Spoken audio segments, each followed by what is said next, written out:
Matt Taibbi, welcome back to the show. Thanks for having me. Yeah, thank you so much for being back on. I actually went back and counted, and this is your sixth appearance on the show. So I think I Really? need to get you like a smoking jacket or something. Yeah, exactly. But Yeah, Hall of Fame jacket. it's funny. I went back and I looked at some of the discussions that we've had, and it seems as though every time you've been on, we've talked about neo-McCarthyism getting worse and censorship getting worse. And this past week, past couple of weeks, things have just gotten exponentially worse. Where RT America closed down, RT and Sputnik were banned throughout the West. Oliver Stone's documentary was removed from YouTube. Twitter was branding former employees of RT as Russian state media. This included Ed Schultz, who is deceased. Google and DuckDuckGo have been censoring search rankings. So just the past couple of weeks with everything happening in Ukraine, it seems as though the censorship has just gotten exponentially worse. Do you think that we've really crossed the Rubicon in the past couple of weeks? I think the last month has been pretty extraordinary on that front. Two stories really in tandem happening quickly. The Canadian trucker thing, which to me, I thought where they crossed a major barrier by going after the money, the whole idea of freezing bank accounts or freezing financial activity, going after donations on GoFundMe, invoking the Emergencies Act. That set the stage for what happened after the invasion of Ukraine, when it didn't even make the news that there was suddenly a decision by Google Pay and Apple Pay and Visa and MasterCard to suddenly deny services to, huge portions of the Russian citizenry. And this is in tandem with the speech issue, with the censorship issues that you're talking about. But I've always, I've been one of the few reporters in, anywhere near the mainstream media who's following the censorship issue, and have been doing so since 2017, 2018. And that's been bad. That's been a steady progression of, where they've expanded the list of targets that they'll go after, and types of content. But this new idea of going after people financially, I think in tandem with that has an even greater chilling effect. Well, I believe they've done that to the far right. Like I believe they've done that to Alex Jones and Nick Fuentes as well, right? Freezing their bank accounts. I believe like kicking them off of PayPal or Apple Pay, and Right. I believe Nick Fuentes actually did have some kind of donor had given him money, and the FBI had seized that. That's interesting. I didn't know that.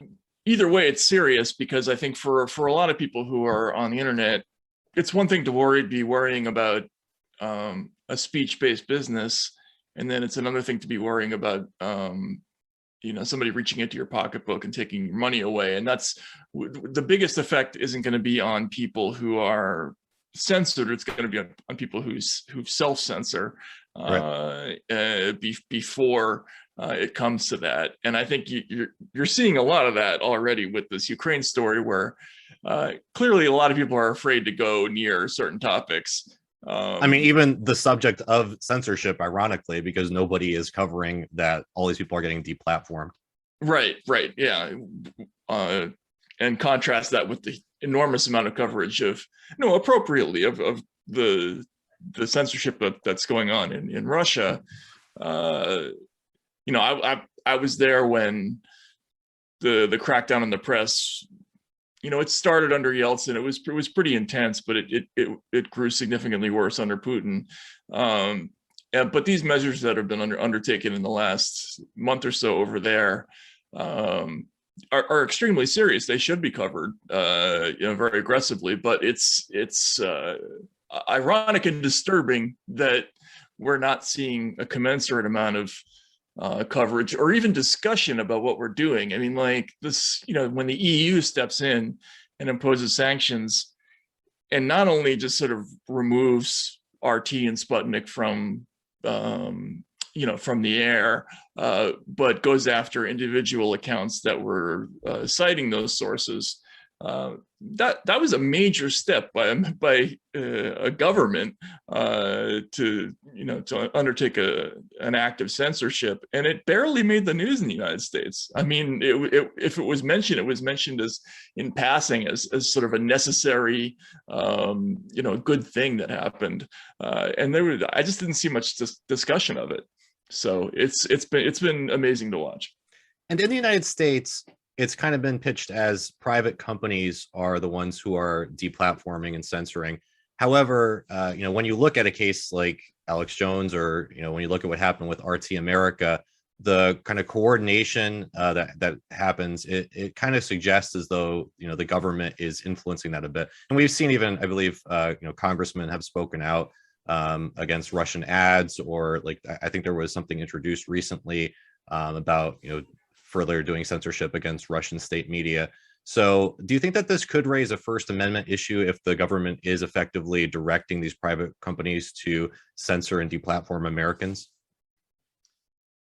Well, sure. The problem is that we'd have to have something to go on. I think your best shot of seeing somebody make a challenge along those lines is if a private actor takes a lawsuit to court over something like that. And an example would have been, for instance, a year ago, when Brett Weinstein, the podcaster, was getting in trouble with YouTube. When I contacted YouTube, they told me outright that their guidelines about what to censor and what not to censor came from the CDC and from in consultation with government authorities, which seemed to me like a pretty prima facie case that this was at least a First Amendment issue, right? Like if somebody wanted to challenge it, they could do it. It's much more difficult in these cases where we don't actually know concretely what's happening. It's really hard to imagine that without government involvement, that Apple and Google and Visa and MasterCard would suddenly decide to deny services to 140 million people in Russia. It's similarly hard to imagine that DirecTV and all these other companies and Yahoo and and Facebook and Twitter would take the actions that they've taken in the last week without consultation with the government. But we don't have a whole lot to go on with those stories, so it's difficult to know. Well, on the subject of COVID, I believe that this past summer, Jen Psaki actually said in a press conference that the White House was flagging posts for Facebook. In terms of actions, Alex, that we have taken, or we're working to take, I should say, from the federal government, we've increased disinformation research and tracking within the Surgeon General's office. We're flagging problematic posts for Facebook that spread disinformation. Yeah, I forget what the exact language she used was, but it was a little bit lawyered, if I remember correctly.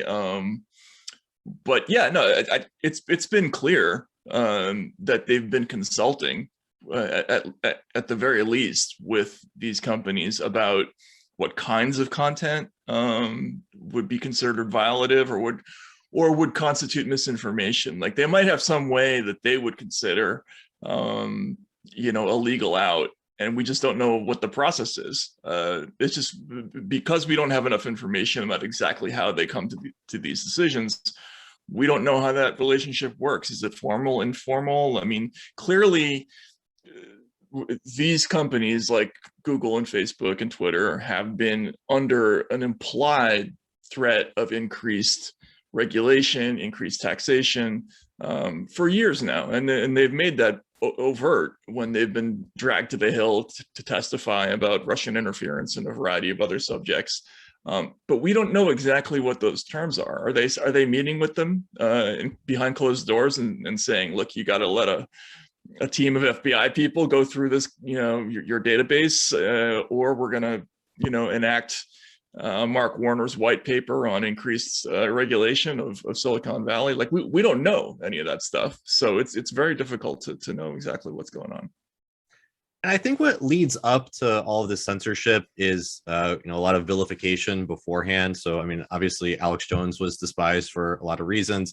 Russian state media has really been demonized over the past couple of years, even though you can go back about 10 years and see Adam Schiff doing interviews with RT. Well, I think they'll have the cumulative impact of making the FISA court much more transparent so the American people can understand what's being done in their name, in the name of national security, so that we can have a more informed debate over the balance between privacy and security. But, something that I really found concerning over the past year or so has been, the demonization of the anti-imperialist left. It seems as though there's kind of two lefts in the United States right now. One that's, sort of friendly to the Democratic establishment, maybe it's somewhat critical of them on domestic policy, but overall favorable towards them. And there's been a real civil war between them and the anti-imperialist left, folks like the Gray Zone, Jimmy Dore, Glenn Greenwald. Do you think it's possible, given that demonization that we've seen, that it's possible if something like this continues on, or if maybe there's some other military conflict somewhere else in the world that's very important to the U.S., like another kind of Iraq war, that the anti-imperialist left themselves could just be wiped off of social media? Well, they don't have much of a presence there as it is, right? I mean, who's the big anti-war voice in America now? I mean, there are some people who I guess you would put in that category, who have significant audiences, but there's really nobody in mainstream media who you'd categorize as an anti-war voice, and they've gone after almost everybody who would fit the profile of somebody who's anti-interventionist, right? So even Tulsi Gabbard, who I wouldn't classify as anti-war in the usual sense, she's been like a primary target of a lot of this propaganda. Tucker Carlson, obviously, I wouldn't call him anti-war necessarily, but he's been a little bit isolationist, maybe, is probably the most generous way you can describe his position on some of these issues. But he's been a target. Joe Rogan, a lot of his guests, Glenn Greenwald, Jimmy Dore, obviously. But it used to be normal for a left liberal person to have an anti-war inclination, and that is just no longer there. That space doesn't really exist in the old school liberal arena, right? You're not seeing it in so much in The Nation or the New Republic or any of those places where you used to find it. It's had to go elsewhere, and those spaces are getting narrower and narrower. And all of those spaces are being demonized as being right wing, even though you have people who are explicitly on the left, people like, from people like Jimmy Dore and the Gray Zone and Glenn Greenwald down to people like Caleb Maupin and Jackson Hinkle. They get demonized as being right wingers, even if they say, I'm a communist. Yeah. I mean, Greenwald was called right wing in the Washington Post the other day. Right wing has just become a catchphrase for, so anybody who's dissenting in any way that's, runs counter to the normal kind of neoliberal conventional wisdom. It's been a fascinating development to watch, and it's been very effective. I mean, I think ever since Trump arrived, this idea of painting anybody who is saying something unpopular as helping Trump, or in league with Trump and Putin, or, it was very interesting. I saw some footage of a woman who was doing a counter protest to the trucker convoy on the way to Washington, and she was talking essentially about how all these groups, from the truckers to Trump to Putin to whoever, like they're all the same. They're all in league. It's all one thing. And I think that's been a kind of a central theme of a lot of the propaganda in the last couple of years, is that all these groups are connected somehow. They're all part of this right-wing, white supremacist, nationalist, sort of school that that needs to be opposed. But it's been effective, and it's been especially effective with kind of formerly liberal left-leaning cosmopolitan intellectuals. Yeah, that trend has been the really strange thing and shocking thing, if you've kind of been on the left for 15, 20 years. Because I remember it seems as though many people don't, but I remember the mid 2000s when the mainstream Democratic position was to be anti-war, anti-torture, anti-spying. Again, you go back to the 2012 election when Barack Obama and John Kerry and Madeleine Albright went after Mitt Romney for saying that Russia was our number one geopolitical foe. And they made fun of him and said that was a position from the 1980s. Governor Romney, I'm glad that you recognize that al-Qaeda is a threat, because a few months ago, when you were asked what's the biggest geopolitical threat facing America, you said Russia. Not al-Qaeda, you said Russia. In the 1980s are now calling to ask for their foreign policy back, because the Cold War has been over for 20 years. But, Governor, when it comes to our foreign policy, you seem to want to import the foreign policies of the 1980s. Now it seems as though the Democratic Party would largely be behind Mitt Romney and these Bush-era neoconservatives. And, this kind of goes into your article that you came out with recently, Orwell Was Right. Just it seems as though there has been just a severe amnesia about what the party used to represent, again, just before Donald Trump. Yeah, no, they've been very successful in taking people who had one set of beliefs and spinning them all the way around, supporting essentially all the things that they opposed not that long ago. Things like spying, torture, mass surveillance, interventionism, building up the military, watch lists, all these things have become part of the thinking of kind of mainstream neoliberal, Democrats, and that's new. As you said, it's odd to me because, like you, I remember 2003, 2004, where I didn't have a friend who was pro-spying, pro-torture, pro-surveillance, pro-war in any way. Like, I just didn't even know any of those people. And now suddenly, I barely know anybody who doesn't have those opinions. So it's been very strange. I mean, I don't know how you feel about it, but it's been on a personal level, very, very, very bizarre just to watch. Well, again, I mean, as I just mentioned, there's an interview from 10 years ago where Adam Schiff went on RT to decry NSA spying. Like, could you imagine that happening today? No, of course not. Right? Yeah, I'm sure that footage is going to disappear probably sooner rather than later. No, it's absolutely crazy. And the whole basis of Barack Obama's original election. There was this outpouring of kind of classical liberal thinking that really took over the Democratic Party that primary season. I remember I covered that election. And a lot of it had to do with, Obama's background as a constitutional scholar. That was very important to a lot of liberals back then. And he was going to be the person who shut down Guantanamo Bay.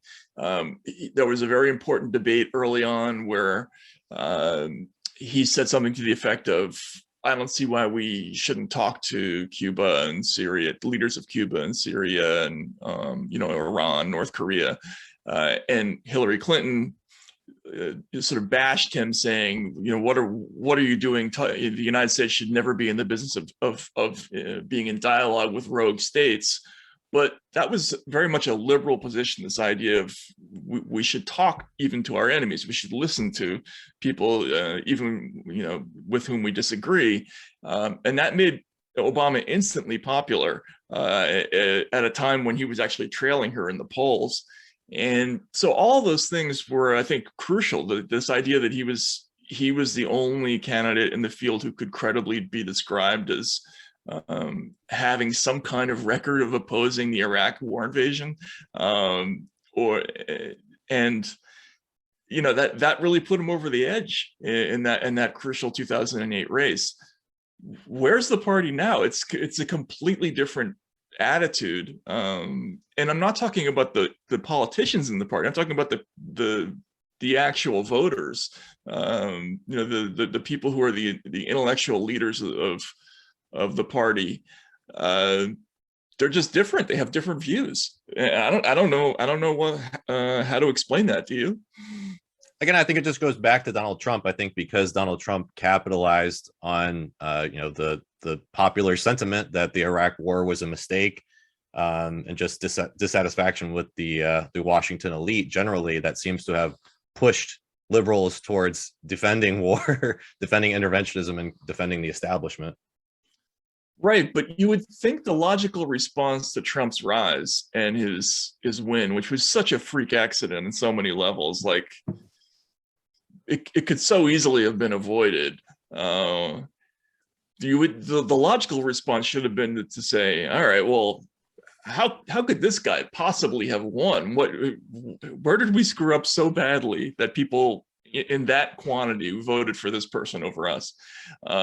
And the answers to that should have been pretty easy. Like, we didn't deliver on a lot of our promises. We instead of repealing the things that were offensive about the war on terror, we actually accelerated a lot of those programs, made them worse. During the Obama years, there was income inequality was heightened. There was a sense among ordinary people that in the wake of the 2008 financial crisis, that we let the very wealthy and very guilty off the hook and made ordinary people pay the tab for that financial crisis, which was true in a lot of respects. All it would have taken is one hard look in the mirror and make a few changes to the party's thinking, and they should have been back in command, with a commanding lead over just sort of ordinary people. But what they've done instead is they've doubled down on this idea of committing to this very elitist, professional class, technocratic view of politics,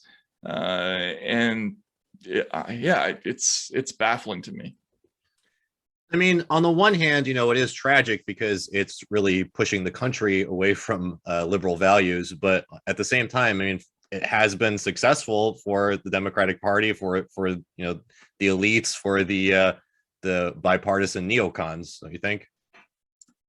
Yeah, the neocons have made an extraordinary comeback. I mean, to quote Sean Connery from The Untouchables, he was they were as dead as Julius Caesar after the Iraq War. I thought we would never see anything from them politically ever again after that disaster. And they made an incredible comeback when you think about it, with people like David Frum now being leading voices in the media, Victoria Nuland, whose husband is Robert Kagan of all people. I mean, this guy was like the portrait of a liberal villain back in the early 2000s, of a villain to liberals, right? I mean, this is one of the intellectual architects of the Iraq misadventure, and his wife is now sort of leading policy for the Biden administration, and people like Bill Kristol and. It's amazing the comeback that they've made. Now, of course, they've been helped to a great degree by Putin. Putin's invasion of Ukraine has made a lot of their arguments about projecting American power sound rational to ordinary people.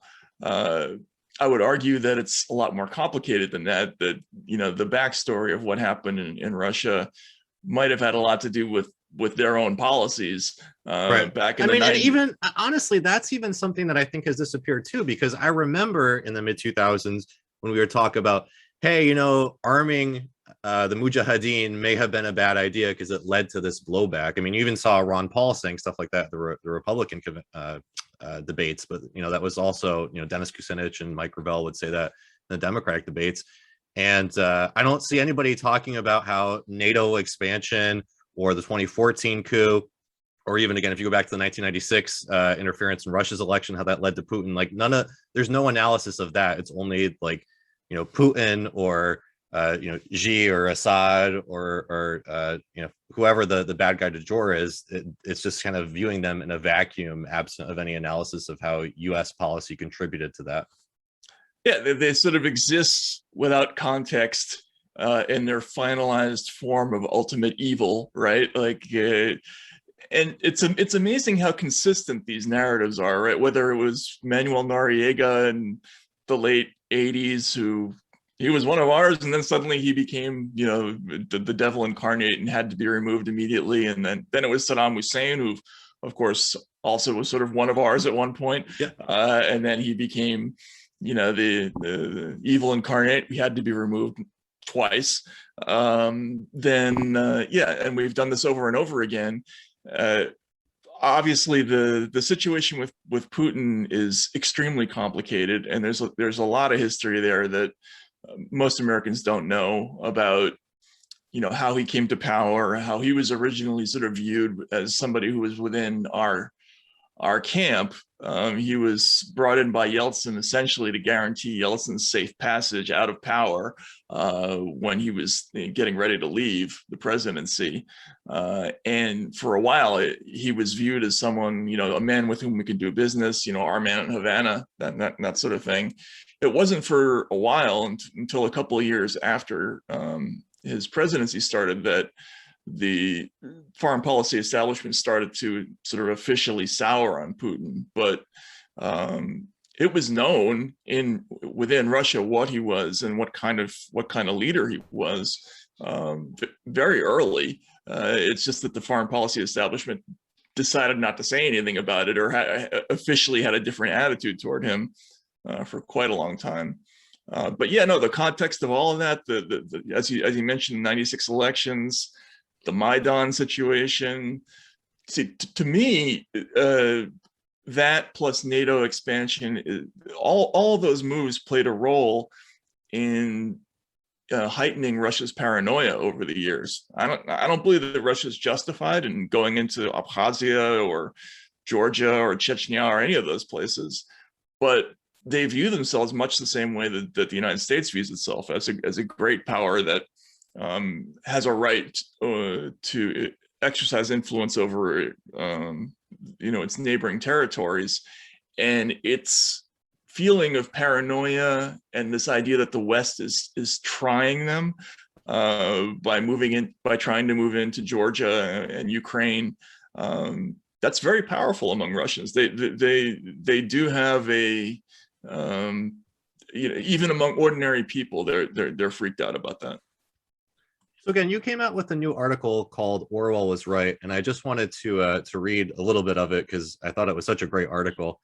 So you write, "The ideal citizen of Orwell's Oceana bubbled with rage a mile wide and a millimeter deep, and could forget in an instant passions that may have consumed him or her for years. We just did this with a pandemic that had the country steaming with indignation until it was quietly declared over the moment Putin rolled over Ukraine's borders.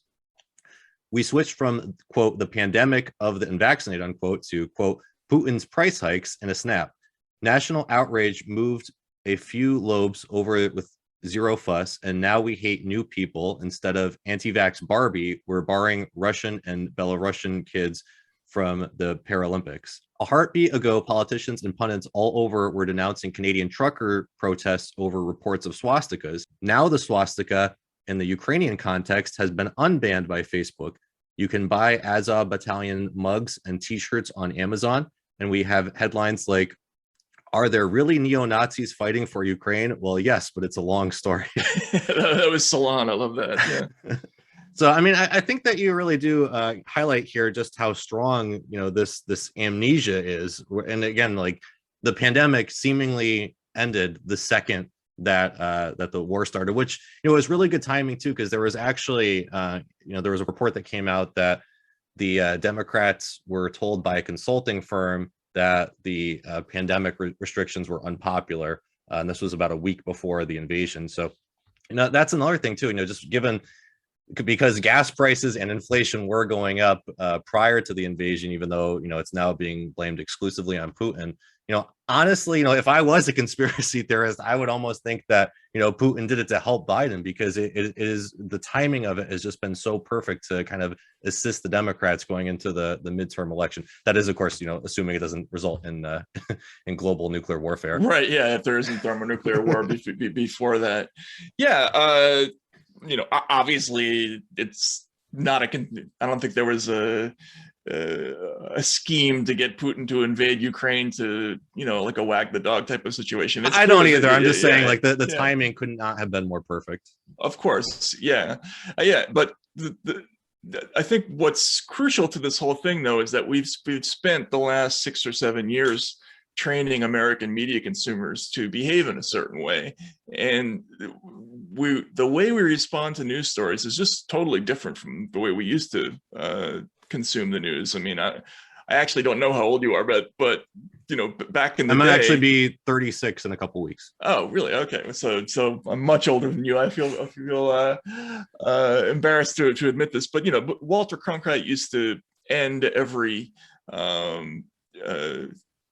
broadcast by saying "see you tomorrow," essentially, right? Like, and it was we gave media consumers permission to leave the news for a while, and we'll come back the next day and maybe some more stuff will happen and you can think about it for a half an hour before you go back to your families or whatever it is.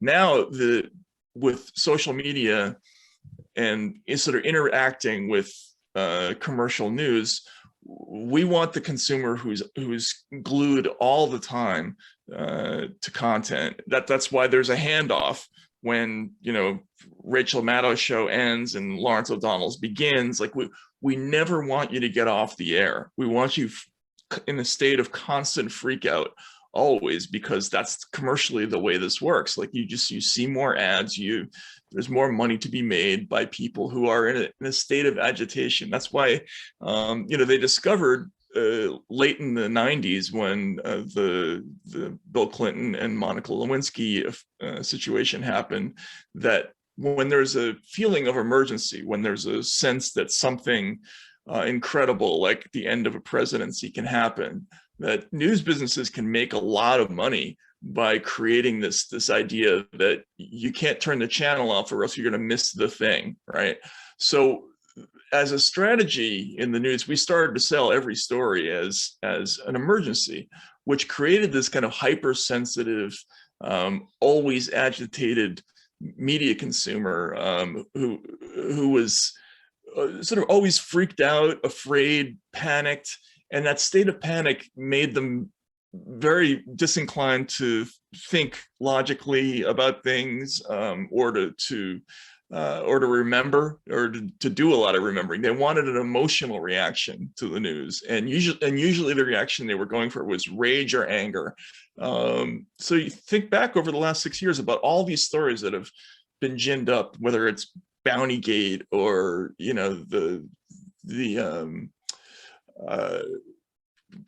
Russiagate, the caravan, the confirmation hearings for Kavanaugh, like all these things, the Ukraine Gate. They were these emotional, wrenching ordeals where people were always in a state of panic. And when you have consumers like that, I think what people find is that you can change the subject instantaneously and they'll forget the thing they were mad about yesterday, as long as they have something. Even a 2-year pandemic. Even a 2-year pandemic. It's just like, it's gone. Like, remember, people were ready to strangle unvaccinated people, like even just a few weeks ago. Like, I talked to people who I've known my whole life, and they were like overcome with real rage about this. And I guarantee you, if we went and had that discussion today, that they would not be thinking about that. They'd be thinking about Ukraine. And that's a totally different thing from where we used to be, 20, 30, 40 years ago. So You have studied the U.S. government and the Russian government for decades. I just kind of wondering because we just had this announced a couple of hours ago that President Zelensky said that Ukraine is not going to join NATO, which seems like a positive development because that was one of Russia's demands to end conflict. So, just as somebody who's studied these two governments for years, do you think that there is, a feasible off ramp, as they say, where there can be an uneasy peace? I know some people were really concerned, over the past couple of weeks that this could result in the, global nuclear warfare. But do you think that, the more calculating cool heads will prevail and that we can have, some kind of, again, uneasy type peace? So I saw that quote. I listened to the audio. My Ukrainian is not so hot. Like I speak Russian. I think the translation of it is a little bit might have been a little bit incorrect. The way the Russians are translating it on Sputnik is to say that essentially, yes, Ukraine has to resolve it, that will never be part of NATO. However, I think if you listen to him, he's kind of being sarcastic and saying, well, now that we've seen that NATO won't step up for us, we have to resolve that we're never going to be part of NATO. And I think what he's saying, he's in a way, he's sort of trying to throw some shade at NATO for not coming to his aid a little because bit. they're not instituting a no-fly zone. Yeah, exactly. So it's hard to say exactly what his meaning was there.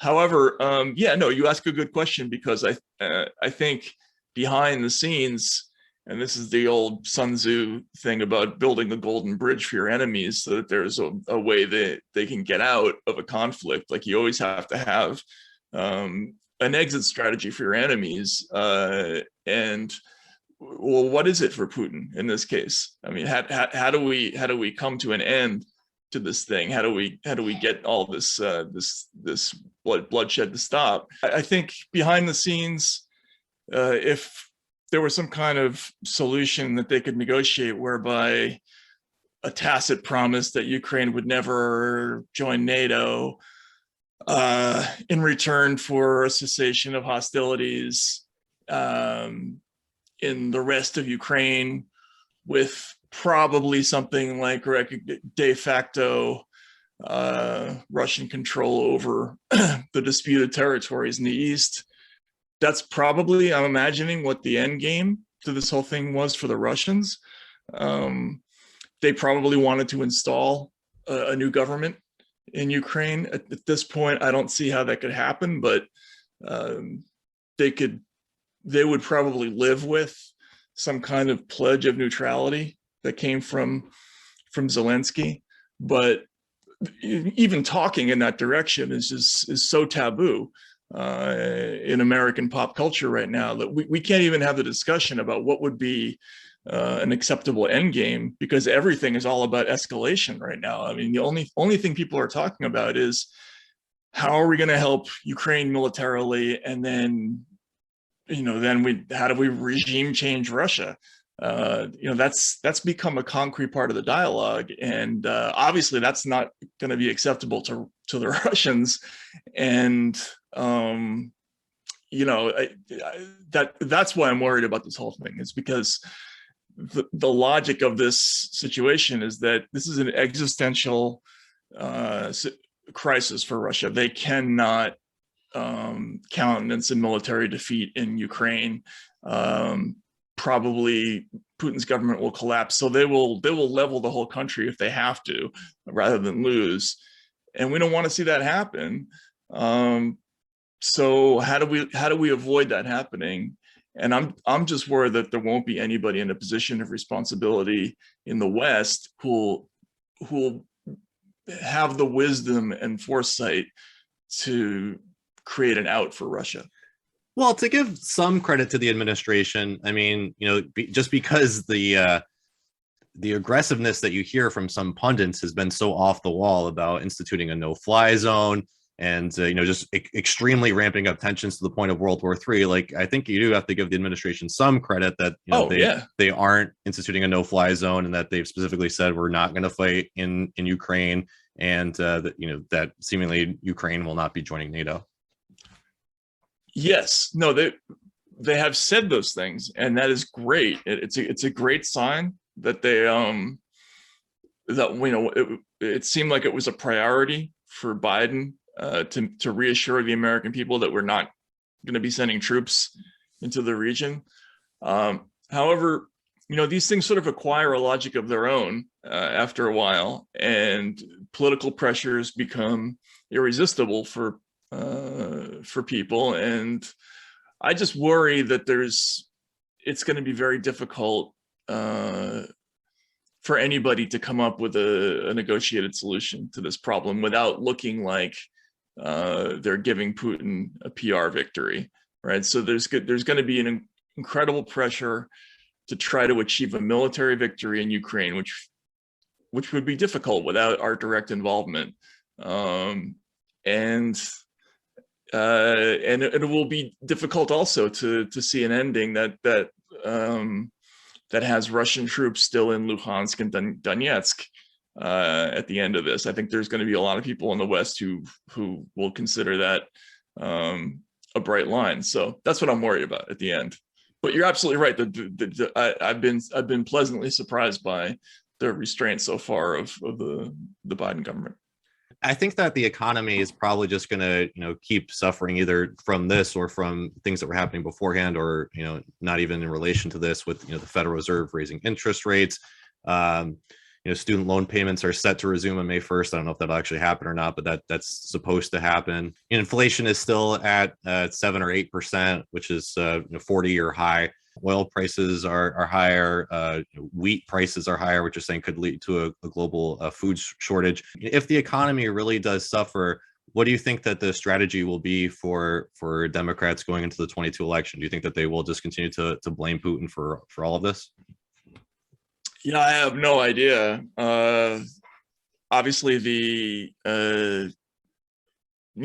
post-pandemic economy was massively juiced by the Federal Reserve. There was almost $6 trillion of spending that was dumped into the economy that kind of kept everything afloat for a while. And now they're tightening interest rates, and there's going to be a lot of pain in the population.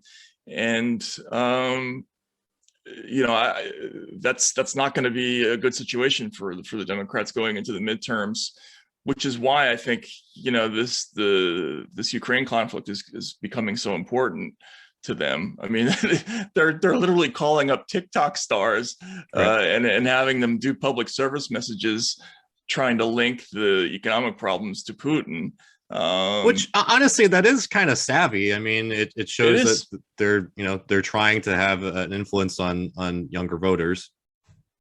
Yes, no, that it's absolutely smart. I just don't know how effective that's going to be in the end. They've got to me, I think it actually shows a continuation of how they think generally, which is they often think like we have to reach people through celebrities, and they're just picking better celebrities now, or probably people who at least are closer to being the right age. But no, they're going to have to do something to because economically this is becoming a disaster, and they have a host of other problems that are new for the Democratic Party, and we've forgotten about it because that was like 6 moral panics ago. But education was something that the Democrats had a huge polling advantage on for years. Up like a 30-point advantage it reached during the Obama years, and they lost a number of important elections, in the elections last year, especially in Virginia, and they lost ground in a lot of places like New Jersey, and a lot of that had to do with education. So you combine education with the economy, there's some problems for them. So Matt, I do have several patron questions. You have Sure. 10 or 15 minutes left. Mm-hmm. Cool. So the first one says, are the neo-Nazi factions in Ukraine, so I guess referring to the Azov battalion, related to Cossacks in any way? Cossacks. I actually don't know the answer to that question. I have interacted with some of these far right Ukrainian types before. I don't think they were calling themselves the Azov Battalion or anything back then, but this was back in the late 90s, when you would see far right groups, you know, skinheads going to soccer games and that sort of thing. And I met up Was with that some in Russia or in Ukraine? in Russia. I saw that in Russia. I also saw it in Ukraine a little bit in a few trips that I made there back at the time. But I mean, there is clearly a far right presence in both countries. But yes, no, I don't know about the connection to the Cossacks. It is interesting though that the Azov Battalion stories and Svoboda and all those other groups that normally would have attracted a lot of attention, suddenly it's a non-story in the national media. And I think that's going to be a problem after all this gets worked out, because there are going to be some issues with the influence of those groups in Ukraine. Well, again, I think it goes back to our support of the Mujahideen. Like, we supported this group and armed them and funded them, and you know, there were consequences down the line from that. And you know, we're seemingly just ignoring the influence of these far right groups, and the fact that they do, specifically in regards to the Azov Battalion, I believe that they're part of the Ukrainian National Guard officially, correct? Yeah, I think so. So, you know, you would imagine that no matter how this ends, there's going to be, you know, some kind of ramifications for having supported them.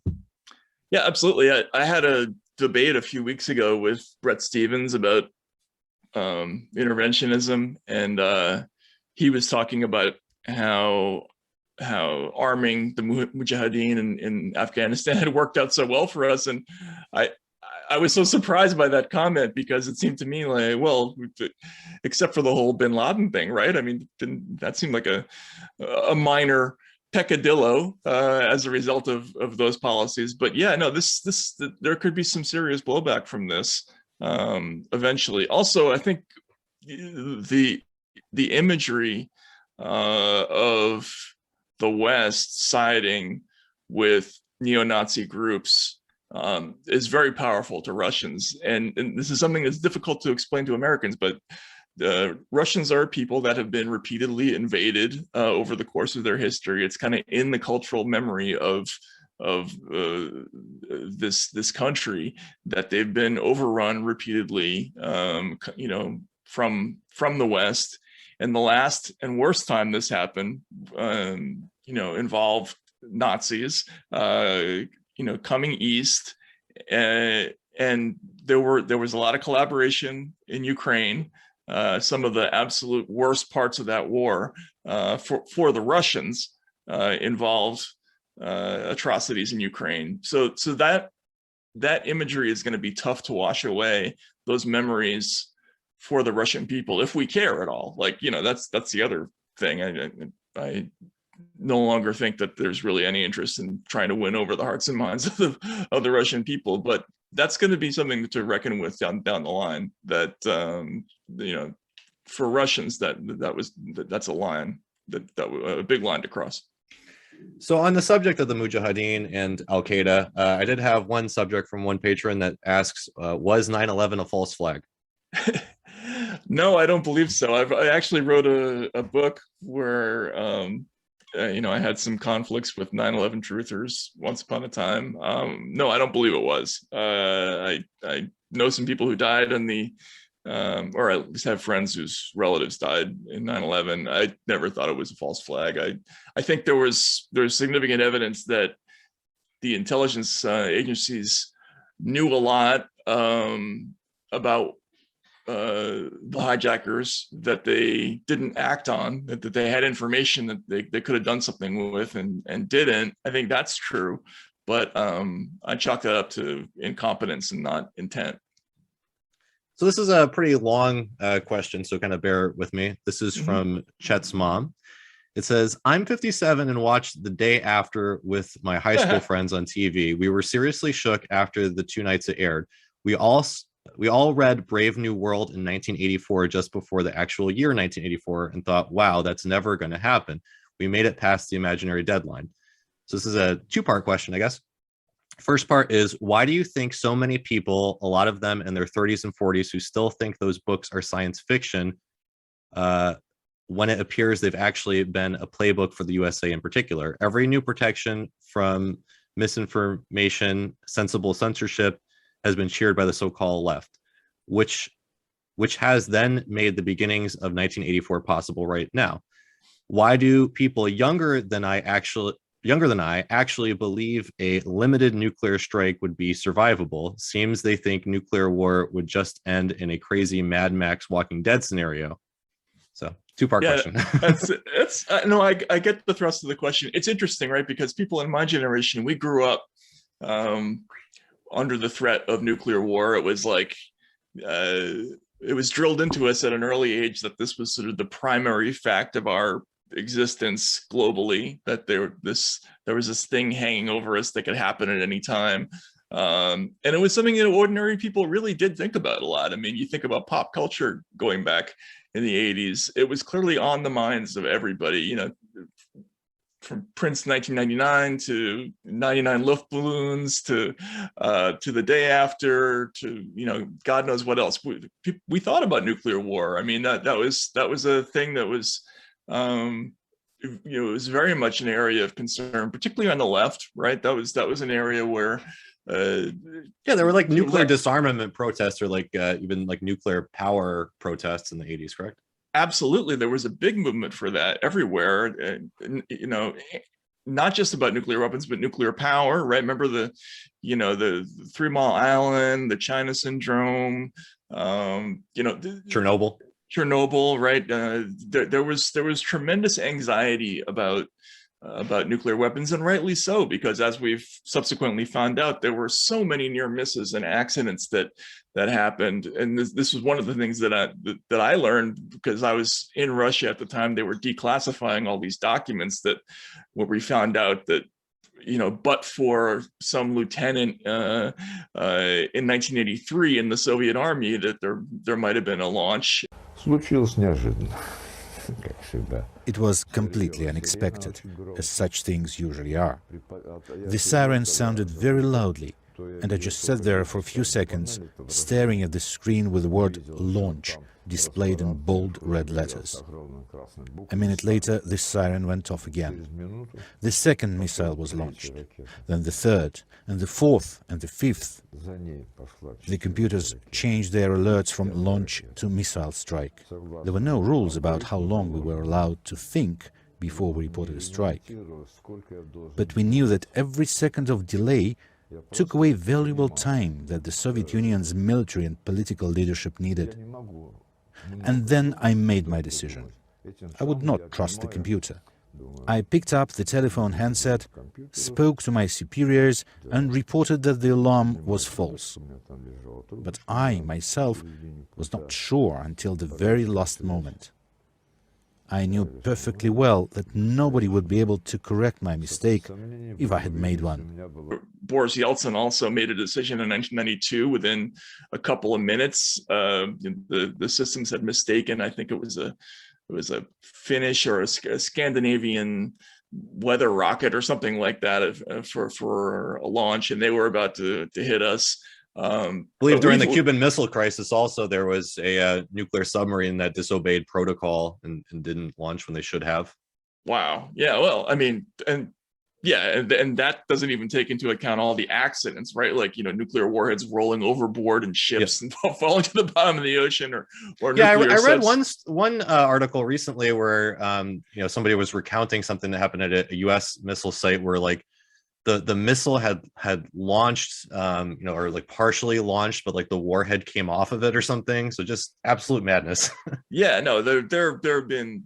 I have a friend who's in the former head of the Boston chapter of the Physicians for Social Responsibility. So it's a big sort of anti-nuclear thing, and so I hear a lot about these stories about these near misses. But that was a big thing for people of our generation, and so was the fear of the kind of loss of civil liberties and freedom, because that was what was represented by the Soviet Union. Our great enemy was so supposedly deficient in those areas, and that was why we worked so hard to preserve and celebrate our civil liberties.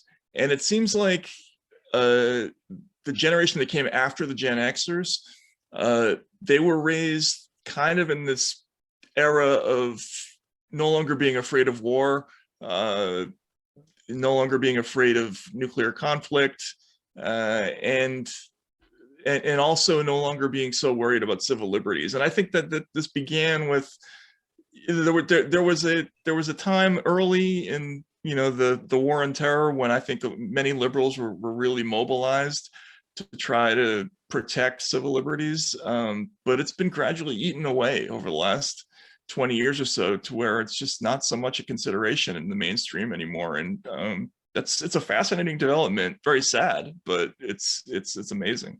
I'd be curious to hear what you think about that. I mean, well, I mean, so I am a millennial. I came after Gen Xers, and yeah, I mean, I think that on the nuclear war front, like, again, I think it's all very like movie based, right? Like, I think about like Terminator 2 or Terminator 3, where there's like the big nuclear war scene in the end.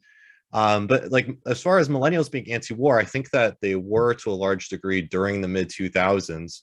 You know, during like the heyday of the Daily Show and you know, Stephen Colbert, when he used to do like a satirical character, and the younger folks were very anti-war and marched against the Iraq War. But then again, it just goes to Barack Obama. Like, over the course of the Obama administration, liberal values seemingly got inverted, where everyone started supporting the things that they were against a few years earlier. Yeah, like assassination. Right. You know, we were against that at one point, I seem to remember, and then suddenly we were okay with it. And yeah, throwing habeas corpus out, like that was a problem, and then it wasn't. And you know, even torture. I mean, the way it was quasi celebrated, you know, in movies like Zero Dark 30, which I thought was a great movie, but it had such a strange message to it, where you know, the idea was, and I'm not even sure that the movie was factually correct, but the whole idea that yes, sometimes we have to torture people in order to get the bad guys. I think that's a point of view that is shared by a lot of people, and so the revulsion that we had initially about, you know, bringing torture in, you know, back into some kind of respectability, that's all gone now. We got over that feeling of revulsion towards all these developments way back in the early Bush years. And yeah, now it's just normal to people, along with censorship and all these other problems. On the subject of nuclear war movies, did you ever watch Oliver Stone's interview with Vladimir Putin? I didn't. I've been he actually to. So he asked Putin if Putin has ever seen Dr. Strangelove, and Putin says no. So he shows it to them, and they actually watch Dr. Strangelove together. Yeah. You know, I personally think that there should be like just a mandatory showing. Yeah, like a nuclear war movie night where like everybody has to kind of watch the movies and you know, think about them and think about the consequences. Because again, I think that we have just moved so far away from it, where, you know, people either think that they would survive it, or I don't know. It's just like, it's not in people's minds what that really means, just the end of civilization. Right. And I wrote about this in an article a little while ago, basically about how, you know, the Gen X generation, we grew up with this idea. We grew up watching Dr. Strangelove. That was like one of the favorite movies of people from my generation.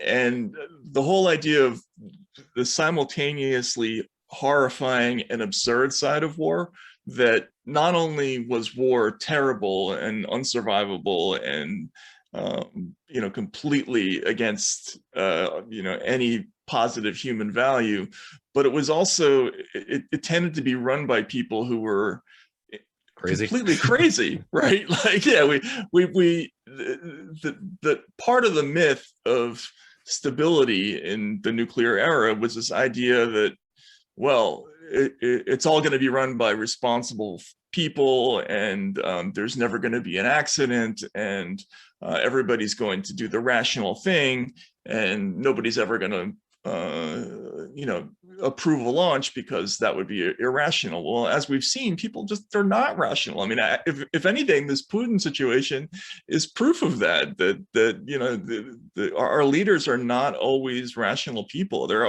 also not always terribly bright. I always think of that line in All the President's Men, where Woodward is sitting talking to Deep Throat, and he's saying, you have to understand, these just aren't very bright guys, and things get out of hand, and that's kind of the reality of the way I see government, is that there's this image of them as these people that are brilliant and thorough and would never let something stupid happen. But the reality is that from what I've seen, the majority of people in government are very flawed and shallow, and you could easily have something really, really horrifying happen. And that's what's so worrying about this Ukraine situation. Sorry to ramble on about this, but it's just that it's brought us closer to a place where a really dumb decision could be catastrophic. Another component of this is like, when we talk about this amnesia, as a millennial growing up in the 90s, I remember like there was a lot of, we would look back and laugh at how absurd the Cold War was and how absurd neo-McCarthyism was. Like, I remember like there's an episode of Roseanne where like they do like a 1950s episode, and we'd see this a lot, like a lot of satirizing of the 1950s about how just absurd the Cold War and nuclear annihilation and duck and cover, like how absurd all these things were. And somehow, just over the course of my life, we've gone from laughing at that absurdity to being right back in the middle of it. So it's just, it's crazy. Yeah, exactly. Right. So our generation grew up sort of understanding that there's no upside to war, that everybody loses, right? That it's never a good thing. But there was so much propaganda after Vietnam, like, oh, we have to get over this malaise about war, right? Like, as if that was a problem, that people had come away from the Vietnam experience with negative feelings about war, and so they worked tirelessly to get over it, to get the country over that feeling. Let's bring the pride back. Let's make America great again. Let's embrace leadership. And that's a lot of what this kind of neocon revival is all about. It's this idea of,